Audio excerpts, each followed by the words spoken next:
ada banyak hal yang dimiliki oleh negara Malaysia itu sama sekali tidak dimiliki oleh negara Singapura. Sangat mengejutkan.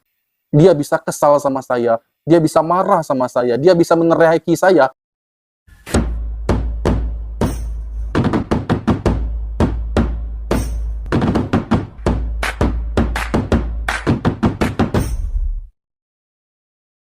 Assalamualaikum warahmatullahi wabarakatuh. Halo guys, hari ini kita berjumpa lagi ya. Tentunya saya sangat berbahagia karena kita dapat bertemu lagi di video ini. Dan seperti biasa, saya selalu menyapa Anda semua di sana. Semoga kita dalam keadaan baik-baik saja, sehat senantiasa jasmani juga rohaninya. Serta segala bentuk pekerjaan, aktivitas apapun yang dilakukan di dalam maupun di luar rumah. Semoga diberikan kemudahan dan kelancaran oleh Tuhan Yang Maha Kuasa. Amin. Amin. Ya Rabbal Alamin. Baik, seperti biasa saya akan menyuguhkan video yang unik dan menarik lainnya ya guys ya. Seperti video yang akan saya sajikan kali ini. Ini adalah video terkait tentang orang Singapura. Jadi begini guys, orang Singapura ini adalah orang yang cukup aktif di negaranya Singapura guys. So, dalam bentuk pekerjaan dan juga media sosial, dia cukup aktif. Karena ada banyak pengikutnya di media sosial. Jadi apapun yang dia upload video itu cukup ramai peminat, cukup ramai penontonnya ya guys ya. Lalu ada satu kejadian, satu peristiwa yang mana di sana mewajibkan bagi dia dan juga keluarganya untuk pindah ke negara Malaysia. Tepatnya ini karena istrinya pindah kerja dari Singapura ke negara Malaysia. Jadi dia mau tidak mau, suka atau tidak suka, harus pindah ke negara Malaysia. Dan ini juga dia menyebut adalah satu tantangan besar baginya ya guys ya. Kenapa tantangan besar? Karena rupanya selama ini dia hanya beraktivitas di Singapura ya, banyak rekan kerja dan juga klien dan apapun itu jenisnya, banyak dia beraktivitas di Singapura. Namun ternyata dia tidak punya teman atau relasi yang ada di Kuala Lumpur guys. Nah, ini sangat menyulitkan, makanya dia katakan ini menjadi tantangan besar baginya. Lalu setelah dia tiba ke Kuala Lumpur ya, rupanya dia tidak melakukan banyak hal ya guys ya, karena itu tuh tadi ya, karena tidak ada teman atau tidak banyak klien yang ada di sana, so dia tidak melakukan banyak hal. Namun waktu demi waktu dia jalani ya, hari demi hari dia lewati di Kuala Lumpur, ternyata ya di sini dia mengakui ada beberapa kejadian-kejadian yang dia rasakan, yang mana kejadian tersebut dia akui tidak pernah dia rasakan di Singapura. Nah guys, ternyata kejadian-kejadian ini membuat dia belajar banyak hal, yang mana kejadian yang dia terima di Malaysia itu tidak pernah dia rasakan sekalipun di Singapura. Nah, sekarang akan kita bahas guys, kejadian yang mengejutkan yang dia terima di Kuala Lumpur ya. Sebenarnya ini kejadian apa ya? Kejadian yang bernilai positif ataukah sebaliknya kejadian yang bernilai negatif? Di sini kita akan mendengar secara langsung pengakuannya guys di video ini. Apa yang dia alami? Oke, tanpa banyak basa-basi, kita akan langsung saja mereview video tersebut. Ini dia. Caleb, welcome to our channel. Thanks for having me here. Yeah, and welcome to Penang. Yeah, great. How was the drive? Drive, it was smooth. It was smooth until we crossed the 13 km Penang Bridge. Then it got really jam after on a Saturday afternoon. Very strange, right? The jam in Penang has been quite smooth until yesterday. Really? Yeah. Ah, okay, the traffic has been usually, okay. Okay, I'm KL trained already after all. That's good. So I wanted to ask you, so where are you from and how long have you relocated to KL? So born and bred Singapore, true blue Singaporean through and through. Moved to KL just 7 months ago. What I do in Singapore, I'm a brand coach, so I talk on high level attraction, how do you scale your reputation, your influence, and how do you get unlimited business opportunities coming towards you. So people engage me for these outcomes. Okay, so you're currently working in KL as a brand coach? No, I'm currently working in Singapore as a brand coach. Nice, but you happen to live in KL? Live in KL, yes. Okay, so can you share with us how did that decision, you and your wife, because you're married, yeah? Yes. That you moved to KL? Yeah. Well, it's very interesting. So in the late 2022, I think one day my wife came back to me and she said, hey, yeah, one of my bosses recommended me to go for an overseas posting with her Singapore company. And she just asked in a very, without much expectations, just try her luck, right? She said, is it possible in any way? You know, and I think it was a very good question, because usually when people go over, when couples go overseas, right, it's usually the husband that will be posted overseas, and then the wife will drop everything and follow. Yeah. On my end, I answered instinctively, yes, let's go, right? And I think because of COVID, my business went online, so it really made things possible. So there's this one silver lining out of COVID, right? I would say that this was it, because it allowed us to create a new adventure of our own. The posting is a 3-year posting, and I think for us, we had a few perspectives in mind, right? We are currently in our late 30s. Our parents are still in their early 70s. So we figured, right, by the time we come back, they are 75 years old onwards. That's when they might need us to be really physically present for them, right? I think we do want to take care of them. So I think to us, we saw this as our last adventure for the near future, and we just said let's go, let's go. So with that, we moved here for my wife's job, and here I am relocated, but still working based out of Singapore. Okay, and how long did that process take from let's go to actually physically being in KL and settled down? So the start date was basically 7 months ago, in September 2023. So basically we had about 1 year of preparation. So we did the research, we checked the housing, then we realized, KL is so big, right? It's disorientatingly big, right? KL is probably close to Singapore size already, but there's so many aspects like Damansara, BJ, then there's Putrajaya, and then you learn what's the difference between KL, Selangor, and the like. And then in all these big cities, right, which street do you stay on? So it was very overwhelming. So we did a lot of research. I think YouTube was really helpful. I think, I'm not sure whether I came across your channel back then, but we were looking for a lot of YouTube channels for property, for areas to stay in. So it was a lot of research. It was incredibly a lot of research. And what sacrifices did you have to do in order to move to KL? Right. Well, the sacrifices, I'll say that you only understand the sacrifices, I'll put in inverted commas, okay, I'll explain later. You only truly understand the sacrifices after you move. Because before you move, right, it's all exciting. Right? You sell your HDB, you sell your car, you sell all your assets, right? Then you moved everything to this new country. So it was very, very, very exciting. I think the real sacrifice was more like a personal realization, that's why I say inverted commas, was when I began to understand, I began to question what is my identity. So my wife got posted to KL, so in a sense, right, she's like a VVIP, right? In Singapore, I'm in the speaker, coach, trainer space. So, and after building a reputation, I'm generally quite decently known in Singapore for my craft. So in Singapore, it's not difficult for me to get business, to go around, to meet people. People already know me, right? So in KL, the roles are reversed, right? I got no community in KL. No one follows me on social media here, whereas my wife is a VIP. And I think the one time where I felt there were a few things that made me realize, wow, this is potentially a bigger sacrifice than I expected. Okay. Right. So one of the criteria I had in my mind was that I cannot be placed in a position whereby if things don't work out for me in KL, I cannot be going to my wife and say, hey, look, I dropped everything for you. I told myself that cannot happen, because if I say that will ruin the marriage, right? So I came to Malaysia with this frame of mind already. But what I didn't realize was really how different a contrast is in Singapore and Malaysia, because I go back to Singapore frequently for business. Every time I'm in Singapore, my schedule is crazy packed. Like every day, right, 3 meetings for like 8 to 10 days straight. Right, then I come to KL and it's just crickets, right? I got no network, no community. Then I go out for lunch, come back, then quiet again. So after a while, it started to eat into you, right? Then that's the first sacrifice that I realized. The second sacrifice I realized was that through my network in Singapore, I got to know some Malaysian friends, got to meet my wife, and because she's a VIP, she's interesting to them, right? So during Chinese New Year, I realized that these Malaysian friends that I got connected with through my network, they wished her happy CNY and not me, And that's the second, like, oh wow, I'm not used to this, right? Because in Singapore, people are the ones who who greet me, right? And now it's my wife. So I had to really come to terms with what is my identity in this new country, right? While still having my business in Singapore. And I think once I realized what my identity was, so I had to ask myself this question, right? Am I just the spouse who follow the wife overseas, right? Or am I that Caleb in Singapore who's really well known? Like, and then in this foreign land when I got no network, right? And you remove my achievements, my past track record, my reputation, am I still valuable in this new land?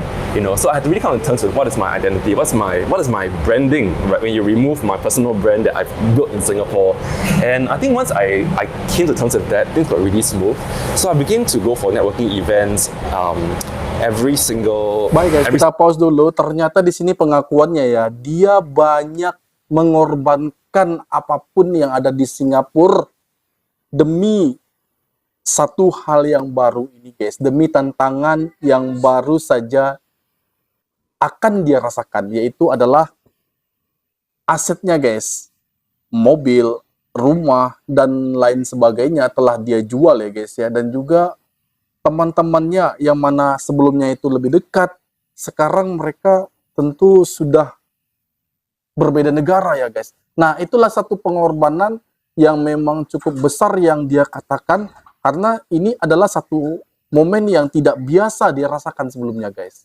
Nah, ketika di Malaysia ini sungguh sangat berbeda dan sangat mengejutkan, yang mana ini betul-betul menjadi satu peristiwa dan situasi baru yang akan dia lewati untuk masa depannya guys. Oke, kita akan lanjutkan lagi sebenarnya momen yang mengejutkan apa saja yang akan dia rasakan di video ini. Dia akan katakan itu, kita akan play lagi. Single week, I will go online, search Eventbrite, all those stuff like the usual, and just sign up. Whether it's free, whether it's 80 ringgit or 100 ringgit, just go lah, you know. And that's when you realize the beauty about Malaysians. I'm sure you'll get into later, and you realize that there's a certain warmness, right, that embraces you a lot quicker than it is in Singapore. And I think that was what really helped me to integrate very, very fast from the third month onwards. Wow. Yeah. So how's life like living in KL compared to Singapore? Because you're born and bred in Singapore, Singaporean boy all the way, right? Yep. Well, how's life in KL? That's a huge question to unpack. I hope that we have enough time. So I think firstly, let's take a step back before I answer that question, right? I think sometimes as a Singaporean, we do have this, I think it stems from, I believe that the environment shapes culture. And I believe that there's this sense of Singapore exceptionalism that we had no choice. We had to grow fast, and sometimes growing up in this environment, right? I think it's very natural for many Singaporeans, and I openly admit it, is to ask ourselves, what is there to learn from our neighboring countries? Like, we have really come so far, right? We don't even think of a neighboring country. We just look ahead, right? That's how we operate. So then coming to KL, I wasn't sure what to expect, but I must say that it's one of the most eye-opening experiences. Very humbled, but also very excited by what I'm learning. So one thing I've learned about KL is that if you don't integrate into the flow of the city, its cadence, its speed, right? As a Singaporean, you might feel really frustrated, right? But I somehow think that we Singaporeans, right, we know how to code switch. So I think after 1 or 2 months, right, we'll switch into it. So one of the biggest surprises I realized about myself moving to KL is how much my mind has slowed down. And mind you, KL is still like the city center of entire Malaysia. It's where all the hustle and bustle is happening. So it's a fast-paced city, right? But me moving into this fast-paced KL, my brain slows down in a way that it just couldn't in Singapore. Let me give you an example. In Singapore, right, I'm the kind of driver whereby, and I hope I represent the typical Singapore driver, is that when cars overtake me, I I cannot take it, take it. In a jam, when the car in front of me moves forward, I need to step on the accelerator, otherwise someone else might cut in, right? And I don't want that, right? So in Malaysia, the jams are way worse, right? Crazy jams. But for some reason, there's this givingness about the Malaysian drivers, such that you want to cut, go ahead. So while you're in the jam 45 minutes longer than Singapore, 1 hour longer than Singapore, I arrived at my destination in a very calm state. Whereas in Singapore, I might cut in here and there, be a bit frustrated. I reach my destination in a very frantic zone. And sometimes this state of mind, right, it influences how you operate in your next. Oke, satu hal mengejutkan lainnya dibahas di sini ya, yaitu situasi dari jam atau juga kemacetan. Nah, kalau dilihat ataupun dibandingkan antara jam situasi yang ada di Singapura dan juga di Indonesia ternyata hampir mirip-mirip guys ya. Jadi kenapa saya katakan hampir mirip-mirip? So, ada sedikit ego yang tidak membiarkan orang atau kendaraan di belakang agar mendahului saat situasi jam berada ya guys ya, atau di waktu itu. Namun hal berbeda dirasakan jika di Malaysia, padahal itu mungkin lebih teruk lagi jamnya ya, terutama di Kuala Lumpur. Tapi pada masa itu dia sangat terkejut karena di masa jam dia bisa melewati orang yang ada di depannya, bahkan orang itu bersikap sopan dan mempersilahkan untuk melewati dia atau berjalan terlebih dahulu guys. Nah ini situasi memang hal yang tidak pernah dirasakan sebelumnya. Bahkan saya pun kadang-kadang kalau pakai kereta masih ada rasa timbul ego-ego untuk didahului ya guys ya. Namun itu tidak berlaku jika di Malaysia. Itulah perbedaan adab sebenarnya, itu juga wajib untuk dipelajari guys. Karena itu sangat baik ya jika kita memakai atau menggunakan kendaraan saat berlalu lintas di jalan besar. Jadi semua kembali normal, keadaan di jalan juga aman ya. Berbeda. Oke, kita lanjutkan lagi. Appointment. So that's the first thing I realized about Malaysia. Second thing I did touch on earlier on is about this warmness that Malaysians have. That is a bit of a different level than what I'm used to in Singapore. I think Singapore, maybe because it's fast-paced, we are about go, let's improve, let's compete, right? We tend to possibly make quicker judgments first before we then get to know you, right? I think in Malaysia, at least the group that I'm hanging out with, whether you're Malay, whether you're Chinese, or whether you're Indians, right? They are just happy to meet you, and they speak to you just because you are you. And then later you find out that, oh, this person just facilitated a sale of a $200 million airport, or this guy owns a fleet of private jets, and he rents out his fleet to the Datuk, the Tan Sris, and like, oh wow, and you're welcoming me like I'm just there's no judgment, right? And I think sometimes when you experience this, you do take a step back and reflect, wow, this is one area that I can genuinely learn, right? And I think if I were to, in my stint in Malaysia, if I were to embrace this more, I think I would have a more holistic view of the world. And I think it made me more competitive, right? I got the Singapore chongsterness, but also the learning how Malaysians also don't judge you and embrace you for, in a very quick, instant way for who you are. So I must say that this is what, at a social level, what adjusting to KL is like. Of course, adjusting to the food, not very difficult lah, right? KL has actually jumped over Singapore to be number 22nd in the world for the 100 destinations for remote work. Oh. So, were you aware of that? No, I was not aware. and being a Singaporean working in KL, right, remotely, how does that work out for you? I've never heard of these stats before, but now that you mention it, I can kind of understand it. So I think in Singapore, in COVID, I turned one of my bedrooms into a man cave where I have my full setup, double screen, everything, right? But I've also done a lot of remote work. I was in WeWork. I paid I bled my finances there. I've also used Virgin Active, my gym as a place to remote work. So I've done my fair share in Singapore. I think for Malaysia, at least for an economic perspective, I see it makes sense because I think it's a way to attract people to come to Malaysia and spend in Malaysia, live in Malaysia. So I can see why it makes sense for them to spruce up the remote working experience here. At least from a user perspective, right? Someone who maybe at home or maybe he goes out to cafes, I can see that there's a slightly different experience going to a cafe in Malaysia compared to Singapore. I think Singapore cafe culture, it grew in like the 2008, 2009. All the people studying in Australia, then we all come back, right? Then we all start cafes. That was the popular thing, right? And I thought like in Singapore pride, cafes are really good, And then when it comes to Malaysia, it's a different. I realize that cafes here are a different level. And anytime my Singaporean friends come to Malaysia, I'll tell them the same thing and I'll prove it to them. Yeah, so I realized that cafes in Malaysia, I think the space is far bigger. The tables are not cramped Yes. against each other. Yes. I think in Singapore we have to maximize the Yes. space. So there's this like personal workstation that you get in Malaysia because of the real estate is better. I think Wi-Fi is as good as Singapore, and I think just the number of cafes you have at your doorstep, regardless of which part of KL Yeah. you're at, is just there. Yeah, so I say it is very easy to just plug and play as a remote worker in Malaysia lah. Yeah, but sometimes I'm just lazy lah, just stay at home and that's why I do my remote working.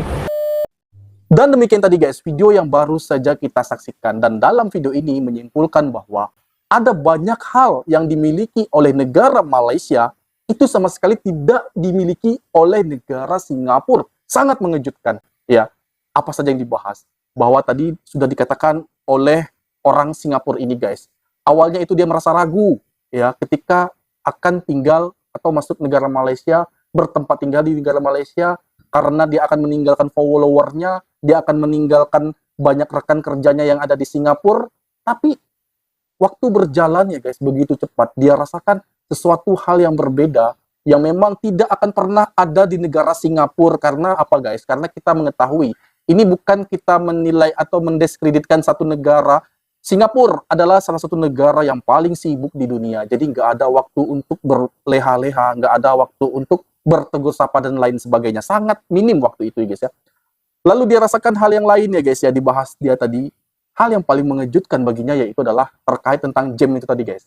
Bahwa kemacetan itu layak ada di banyak bandar besar yang ada di dunia ini guys. Termasuk Singapura, Malaysia di Kuala Lumpur, di Indonesia itu Jakarta ya. Bahkan di tempat saya ini pun kalau udah sore itu udah macet ya, atau jam panjang juga sama ya guys.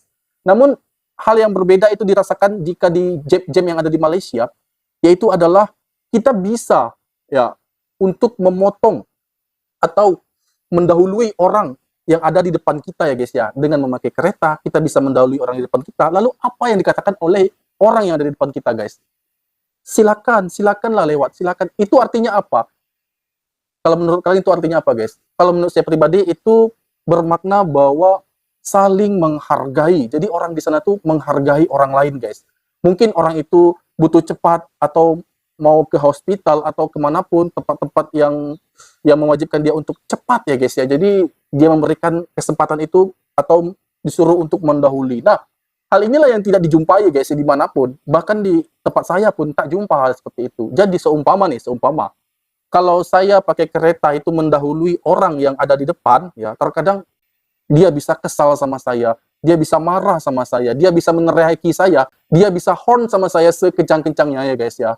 Itulah yang terjadi, itulah kenyataannya. Tapi tidak di Malaysia, ya. Hal itu tidak akan pernah terjadi di Malaysia rupanya. Ini menurut perkataan dari orang Singapura ini guys. Memang betul-betul hal yang dia alami. Dia pun terkejut, bisa mendahuluinya. Dan banyak lagi guys ya, bukan hanya jam saja. Ada banyak hal yang bisa dia pelajari dari negara Malaysia. Nah, untuk itu dia mengatakan bahwa secara berangsur dia mulai ya betah, mulai nyaman di Malaysia, mulai merasakan keterbukaan, friendly, persahabatan, persaudaraan, dan apapun nilai positif yang sudah dia rasakan, itu dia coba untuk nikmati di negara Malaysia guys. Dan betul-betul jika dia balik ke Singapura, kesibukan yang dia dapati lagi ya, karena di sana memang semua orang tahulah, semua orang di sana beraktivitas, semua orang itu bekerja bahkan dari pagi hingga tengah malam ya, tak ada waktu untuk bertegur sapa, berkeluarga, mungkin hanya sedikit saja ya, memberikan waktu selonggar itu. Tapi tidak di Malaysia ya, banyak contohnya yang sudah dialami, terutama dari video-video yang telah saya reaksi ya. Jadi apabila orang merasa ragu ke negara Malaysia, lalu dia pergi juga ke negara itu, ya, dilihatnya ada sesuatu atau banyak hal yang berbeda di sana. Dan dia sudah terbiasa dengan atmosfer di negara Malaysia, dan situasinya dia sudah mulai melakukan juga aktivitas yang sama seperti orang-orang Malaysia. Lalu ketika dia balik ke negaranya, hal itu pula lah yang akan tetap dia lakukan di negaranya, guys. Jadi seolah-olah itu adalah satu didikan dari Malaysia untuk orang lain. Ya, jika orang tersebut atau turis itu pergi balik ke negaranya, dia akan melakukan tindakan atau sikap-sikap seperti orang Malaysia. Dan tentu perubahan itulah cenderung lebih positif dan lebih bernilai baik untuk orang lain, orang sekitarnya, orang-orang di negaranya, guys. Nah, itulah yang terjadi ya. Itulah yang selama ini terjadi. Baik lagi demikian dari video aku, semoga video ini bermanfaat bagi kita semua, dan aku mohon maaf jika ada kesalahan-kesalahan sikap dan semua mohon dimaafkan, dan aku akhirnya wassalamualaikum warahmatullahi wabarakatuh.